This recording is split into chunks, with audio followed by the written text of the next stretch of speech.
Viva a compaixão.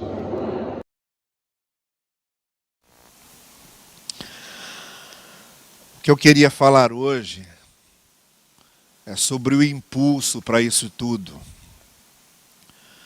O que as pessoas ontem, junto àquelas pessoas em condição de rua, fizeram, o que Humberto e Elisângela estão fazendo no Senegal,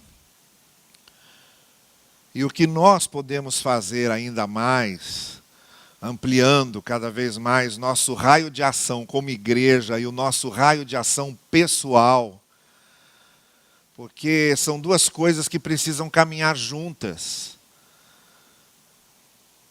Uma coisa é você participar do projeto do reino como igreja, coisas que a gente faz juntos aqui, que a gente não pode fazer separados. Por exemplo, sustentar um missionário desse lá no Senegal, não conseguimos fazer isso sozinhos, a gente faz junto. A gente une nossos esforços. Manter aqui toda a estrutura que temos para acolher as pessoas, para que as programações, atividades, influência da nossa igreja se espalhe na comunidade. Ninguém pode fazer isso sozinho, a gente faz junto. A gente faz somando as forças, nossas ofertas, nossa contribuição financeira, nossos dons, nossos talentos, nossa participação. São coisas que não acontecem se a gente quiser fazer sozinho. Então existe uma participação no projeto do reino que é coletiva e precisa ser coletiva, porque se não for coletiva não acontece.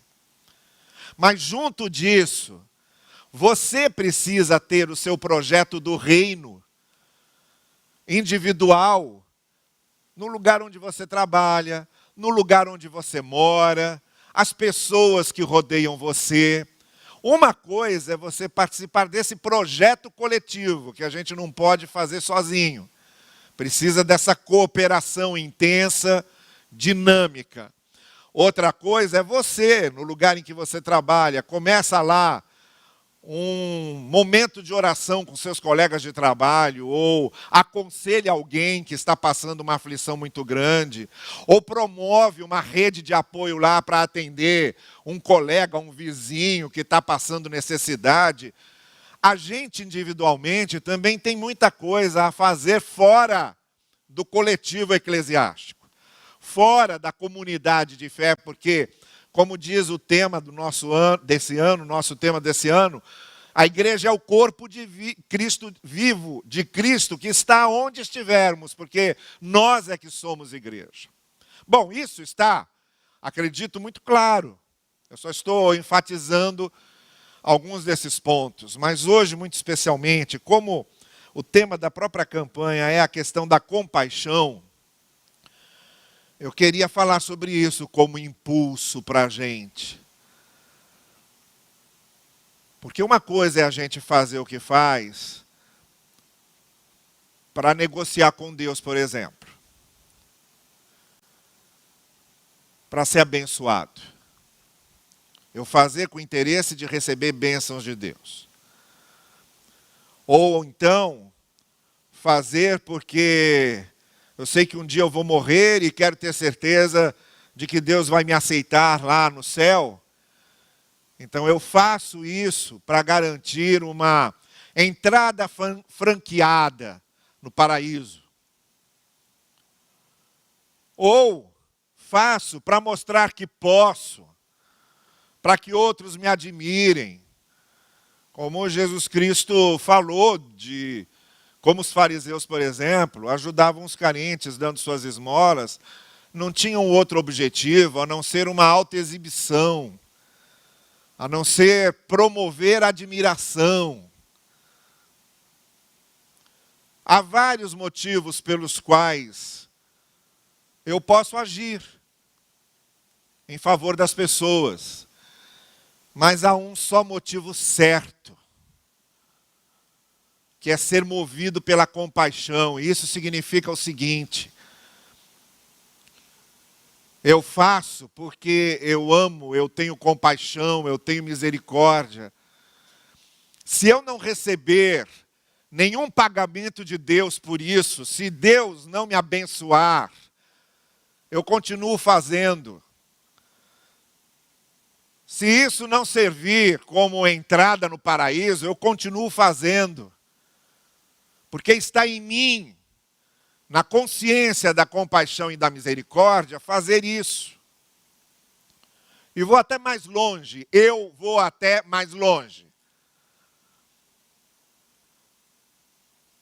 Como lá o personagem dos irmãos Karamazov, do Dostoiévski, que dizia, olha, eu sei que Jesus é toda a verdade, a perfeita verdade, a verdade mais plena, mais completa. Mas se um dia alguém conseguir me mostrar que existe uma outra verdade maior e mais completa que Jesus, eu abandono essa verdade e continuo com Jesus. E o que ele estava querendo dizer era o seguinte, a verdade que me impulsiona maior do que todas é essa compaixão que o Senhor Jesus e que o Evangelho plantaram no meu coração, de maneira que, e é aí que eu digo que eu vou mais longe um pouco, se um dia a gente descobrisse que não existe vida nenhuma depois da morte, se ficasse provado por A mais B que a vida termina aqui e que não há mais nada além do túmulo, se ficasse provado de que, assim como nós viemos do nada, porque antes de sermos fecundados, nós viemos do nada, não era nada. E assim como nós viemos do nada, ao morrermos, nós vamos voltar para o nada. Morrer é ser absorvido pelo nada, como estávamos no nada antes de nascermos, ou antes mesmo de sermos fecundados. Se comprovassem isso, quantos de nós continuaria agindo com a misericórdia, com a compaixão, com o amor, com os princípios que o Evangelho nos traz, simplesmente porque são bons, porque são justos, e porque a vida aqui, independente se há outra ou não, a vida aqui fica mais digna quando nós fazemos as coisas por amor, por compaixão e por misericórdia. Então tudo se trata do impulso que nos leva, da motivação que temos, que não pode ser outra a não ser essa. O que fazemos no reino de Deus em favor das pessoas, em função das pessoas, tem que partir dessa compaixão. Por isso esse tema tão oportuno da Junta de Missões Mundiais. E aí eu me lembro, e estava durante a semana refletindo sobre essa passagem bíblica que eu quero usar aqui como fundo para essa reflexão. Israel estava cercada pelo exército da Síria. Não entrava comida, ninguém saía de lá. A capital Samaria estava definhando, com pessoas morrendo de fome, ficando doentes. Era o cerco da Síria. Ninguém podia entrar e nem deixavam ninguém sair. A ideia era sufocar Samaria até a sua extinção. E num determinado dia, havia 4 leprosos. Vejam essa tragédia humana. A população já estava vivendo um momento muito difícil de cerco. Não entrava água, não entrava comida, não se fazia nada, era um cerco. Além disso, você tinha esses 4 leprosos, que além da tragédia circunstancial que estavam experimentando, estavam vivendo também a sua tragédia pessoal e física, da doença incurável que eles tinham adquirido. E esses 4 leprosos, conversando, eles seguiram a seguinte linha de reflexão, de pensamento, uma coisa até muito lógica. Eles disseram, olha, se a gente ficar aqui, nós vamos morrer. Sem água, sem comida, sem atendimento, sem apoio, nós vamos morrer aqui, onde nós estamos. Se a gente for lá para o acampamento dos sírios e invadir o acampamento dos sírios atrás de comida, eles podem nos matar. Sem dúvida alguma, a gente pode morrer lá. Então, entre morrer aqui sem fazer nada e morrer lá tentando conseguir alguma comida, vamos tentar conseguir alguma comida. Vamos ver o que a gente encontra lá. E os 4 foram. E quando chegaram no acampamento da Síria, não havia ninguém. Olharam, estava deserto. E aí começaram a remover as coisas e encontraram um monte de comida, encontraram um monte de roupa, encontraram todos os pertences dos soldados sírios que tinham sido deixados. E olha que surpresa boa. E é aí que vem a expressão desses leprosos que eu gostaria de destacar, porque no 2º livro de Reis, capítulo 7, verso 9, diz, então esses 4 leprosos disseram uns aos outros, nós aqui parados, só usufruindo do que conseguimos, só desfrutando do que conseguimos, não estamos agindo certo. Esse é um dia de uma notícia muito boa. Isso aqui é uma notícia muito boa. O exército da Síria não está aqui nesse acampamento e deixaram um monte de comida.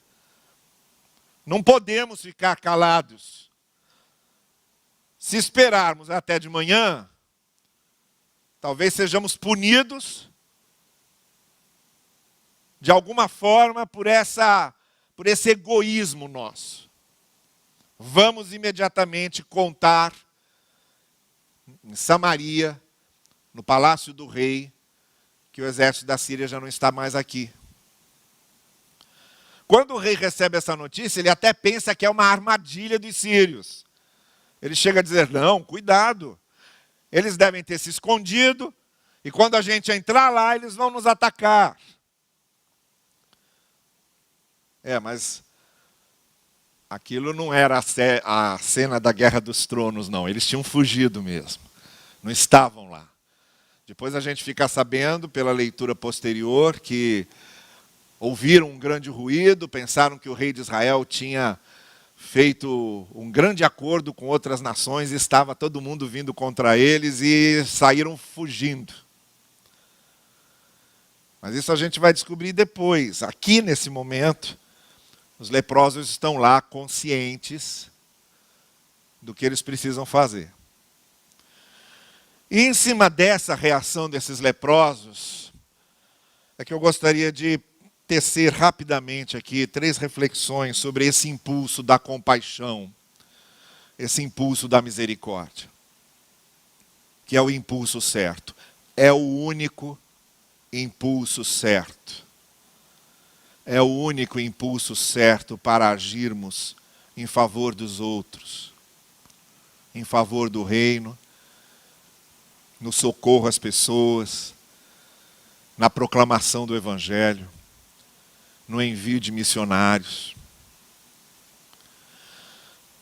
Em primeiro lugar, a nossa compaixão, ela deve vir dessa experiência com a compaixão de Deus, assim como a nossa misericórdia vem da nossa experiência com a misericórdia de Deus, assim como nossa capacidade de amar os outros vem dessa experiência com o amor de Deus, e o fato de querermos ser canais de graça para os outros vir da nossa experiência com a graça de Deus.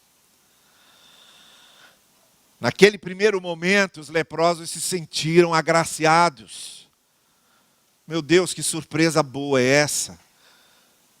Nem o mais otimista dos 4 podia imaginar que naquele momento ia encontrar aquele banquete preparado, os soldados fora, os despojos ali. Foi uma surpresa agradável, alegre. Não é à toa que o Evangelho é chamado de notícias alegres, porque primeiro o Evangelho é uma grande surpresa. É uma grande surpresa para a gente, vocês, pecadores, que não conseguem fazer sempre o certo, que por mais virtuosos que vocês sejam, sempre tropeçam, sempre falham, sempre pecam em alguma coisa, de repente vem essa surpresa. Está todo mundo salvo, porque Cristo já carregou a culpa de vocês, e a partir de agora vocês não serão julgados mais pela lei e pelo que a lei exige. Vocês serão julgados pela graça de Deus e pelo que Cristo fez por vocês. Isso é a surpresa, é a notícia que deixa todo mundo alegre. O que aqueles leprosos estavam experimentando era isso. Meu Deus, está tudo aqui, fugiram, está aqui a comida, está aqui o acampamento vazio, acabou o cerco. Fomos os primeiros a descobrir, porque a gente é que está fora da cidade, afinal somos leprosos. E somos leprosos. Hoje, no início do dia, a gente tinha um monte de coisas a lamentar, ou só tínhamos motivos para chorar. Mas agora, mudou tudo. Só tem notícia boa. Isso é o Evangelho.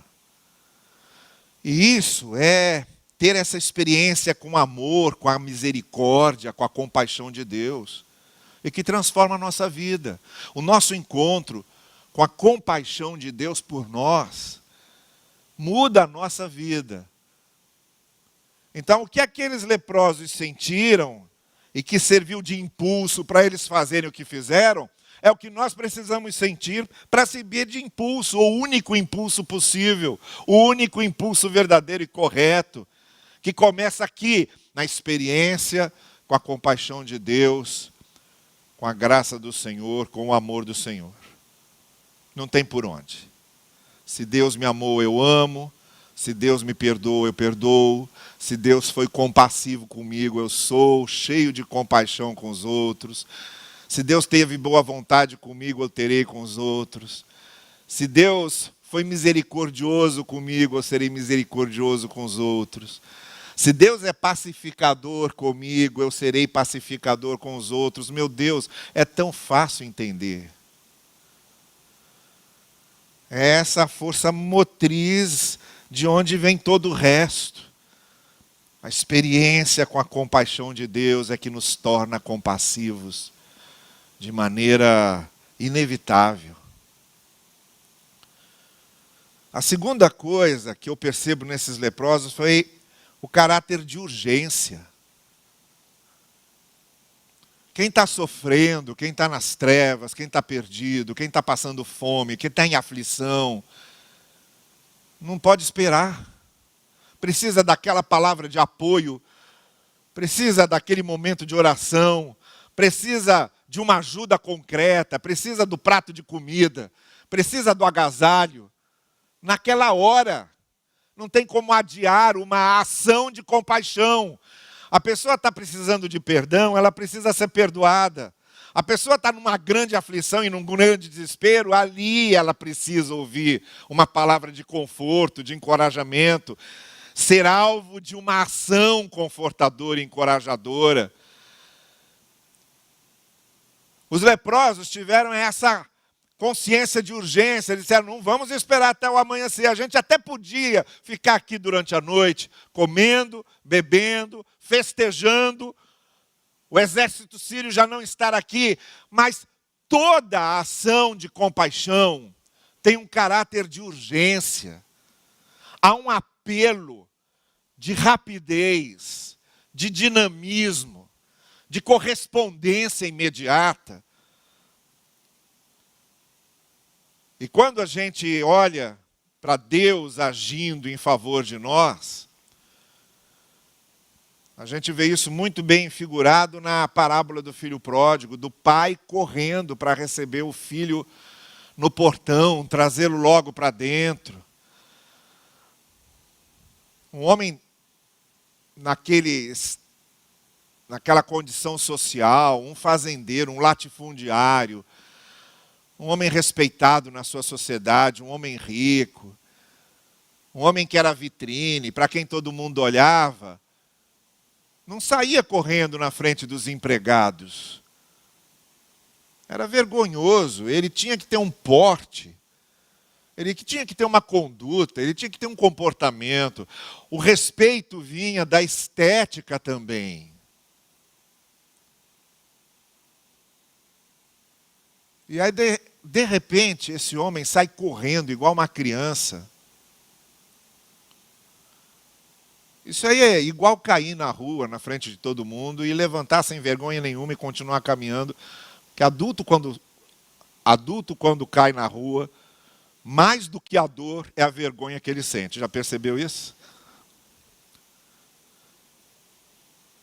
Mais do que a dor vem depois. A dor vem depois. Primeiro é a dor moral, não é? Você já caiu na rua? Eu não sei de onde vem, não sei de onde vem aquela força, mas a gente levanta numa rapidez. Aliás, são duas coisas. Você levanta numa rapidez e olha para os lados. São as duas primeiras coisas que você faz. Levanta com rapidez e olha para os lados. Eu tomei um tombo uma vez no centro da cidade. Um tombo daquele de passar a eternidade lamentando a vergonha. Aí veio logo uma pessoa me ajudar a levantar. Aí quando está me levantando ainda diz assim, o senhor que é o pastor Novaes, não é isso? Eu falei, sou. Pastor Novaes caído, tombado. Era mais ou menos isso, sabe? Assim como você não gosta de cair na frente dos outros, a parábola tem esse contexto. Um homem daquela estirpe, daquela nobreza, não saía correndo na frente dos outros, muito menos na frente dos empregados. Tinha um nome a zelar, tinha uma imagem a zelar. Mas quando ele viu que o filho estava chegando, ele não pensou duas vezes. Aquele homem sai desembestado. Porque o que importa para ele é abraçar o filho e trazer de volta. Isso aí é Deus. Isso é Deus correndo. Sem se preocupar se os fariseus iam rir dele como riram. O rei do universo, se sujeitando a ser cuspido como foi, a ser ridicularizado como foi, se sujeitando a tudo isso porque tinha pressa. Ele tinha pressa para trazer a gente para ele e poder dar essa notícia, olha, está resolvido. Não é? Passar a mão na cabeça e dizer, finge que nada aconteceu, não. Aconteceu uma coisa tão séria, que o seu filho precisou morrer na cruz por nós. Foi muito sério. Então não é um passar a mão na cabeça e dizer, tudo bem nada, tudo bem nada. Jesus teve que morrer pela gente. Mas a notícia boa é que ele trouxe essa redenção e trouxe com pressa. Porque Deus tem pressa em nos trazer para ele. Os leprosos viram essa urgência. Disseram, a gente não pode esperar até o amanhecer, a gente tem que ir lá agora, vamos lá, vamos dizer, olha, foram embora, o acampamento está livre, tem comida beça sobrando. A gente tem que compartilhar isso. Esse impulso de compaixão tem esse caráter de urgência.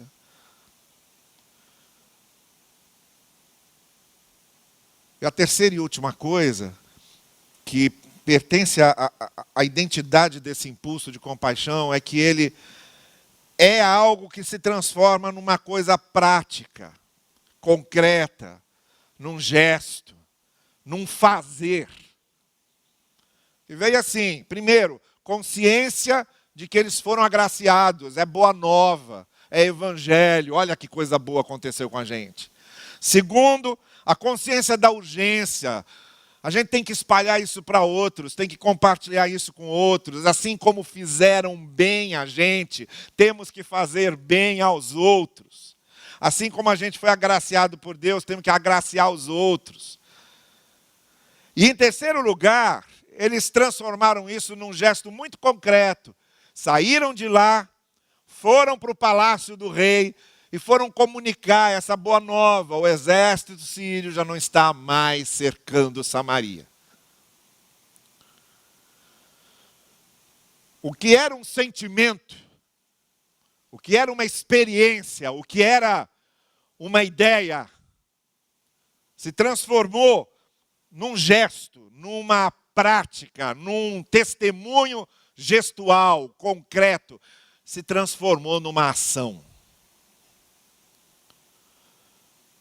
Não existe compaixão de letra de hino, não existe compaixão de poesia bonita, não existe compaixão de choro sentido, não existe compaixão de ficar emocionado vendo, não existe compaixão de se penalizar.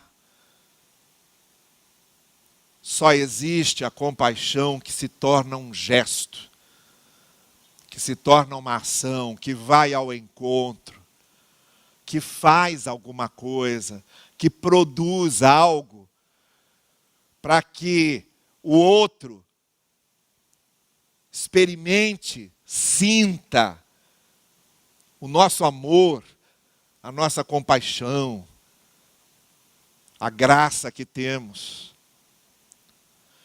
Por isso o tema da junta é esse, viva a compaixão. Não é só uma questão de ficar gritando, a compaixão é boa, que bom, que ótimo. Não, é viva, não é só o viva laudatório, o viva do elogio, o viva do louvor. Não, é o viva do gesto, viva, dia a dia, momento a momento. Há alguém que está ali precisando de compaixão, de misericórdia, de amor, porque você conhece isso de Deus, e porque você tem o caráter de que a compaixão não pode esperar, e porque ela tem que se transformar em ação e gesto, você age, você faz. Isso justifica tanto a saída de ontem para ir aos que estão numa situação de penúria existencial e física e saúde e emocional, quanto justifica Humberto e Elisângela terem deixado aqui o seu trabalho muito lucrativo e dependendo das ofertas e das contribuições das igrejas, se estabelecerem com seus filhos pequenos num país totalmente diferente do nosso e ficarem lá como porta-vozes da compaixão de Deus para o Senegal. Tanto aqui quanto lá, tanto no projeto do reino que nós realizamos coletivamente, quando juntamos nossos esforços para fazermos juntos o que um sozinho não pode fazer, quanto para nós, fora daqui, no lugar onde moramos, temos o projeto do reino de abençoar as pessoas que convivem conosco de alguma forma. E de demonstrar esse amor e essa misericórdia de Deus de alguma forma, como uma contribuição pessoal minha, como corpo vivo de Cristo que eu sou. Viva a compaixão, nesse sentido. Nesses três sentidos, viva a compaixão, experimente essa compaixão de Deus, que a sua vida será transformada, sua visão transformada, suas ideias transformadas. Não há quem passe pela compaixão de Deus e continue o mesmo. Viva a compaixão de Deus com a consciência de que se tem gente sofrendo, temos de ser urgentes, temos de ser dinâmicos, temos de ser rápidos na ação. E viva a compaixão de Deus, fazendo pessoalmente, produzindo pessoalmente uma ação de graça, de misericórdia, de amor e compaixão para alguém que perto de você está necessitado disso. Viva a compaixão. Não é só um tema de missões mundiais, é um tema para a nossa vida, muito especialmente é um tema para quem carrega consigo o nome de seguidor de Jesus Cristo. Que o Senhor assim nos abençoe. Amém. Nós vamos ficar em pé e vamos encerrar o nosso culto cantando este último cântico que será entoado aqui. Logo depois teremos as nossas classes de escola dominical, onde vamos estudar a palavra. Vamos voltar à noite, às 19 horas, para o culto da noite, para louvarmos juntos aqui também a partir das 7 horas da noite.